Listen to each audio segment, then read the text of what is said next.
Well, hi there, it's Mike Mikowski again, and we're going to go into part 2 of the series on building Buran model kits.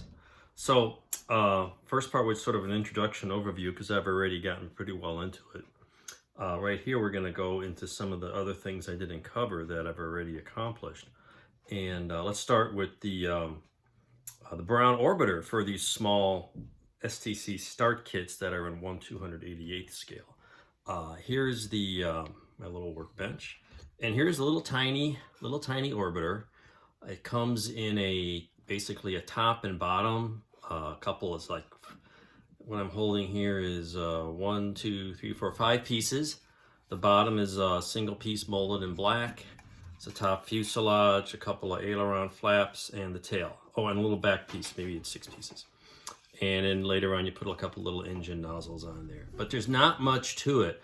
And we'll see in later installments, the master model kit is actually molded differently. Instead of a top and bottom, I believe it's molded in one color, but it's got a different arrangement. And what we're gonna do is, parts fit is kinda okay. It's got little fakey leading edge things with embossed pseudo tile detail, and it gives you the color demarcation. It doesn't fit really well. I had to sand this down a little bit.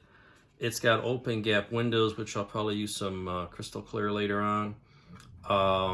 Sort of a gap under here, but nothing to worry about at this scale. It's not going to be super detailed.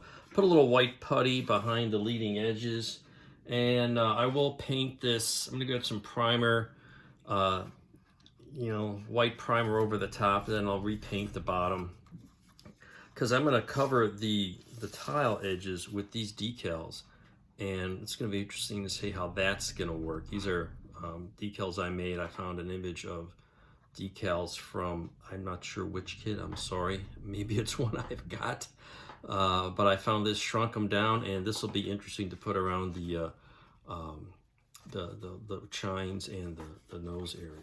So that's where we're going on the little orbiter, and it'll be interesting to compare that to the master model kit.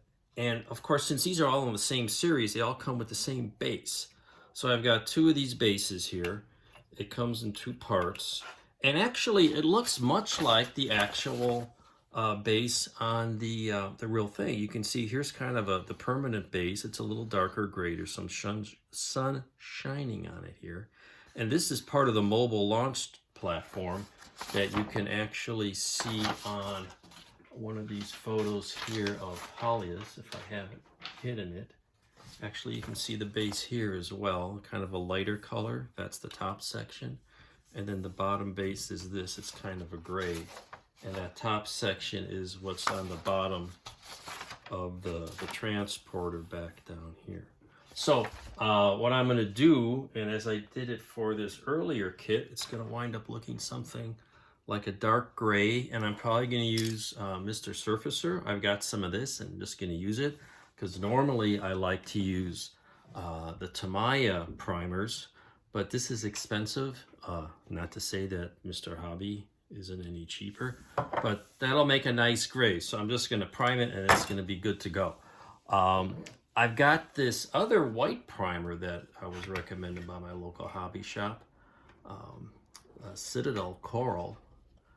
And gonna try that out as the white, and we'll see how that works for this top section. It'll be a little bit of an off-white, so we're gonna go with that and see how it goes.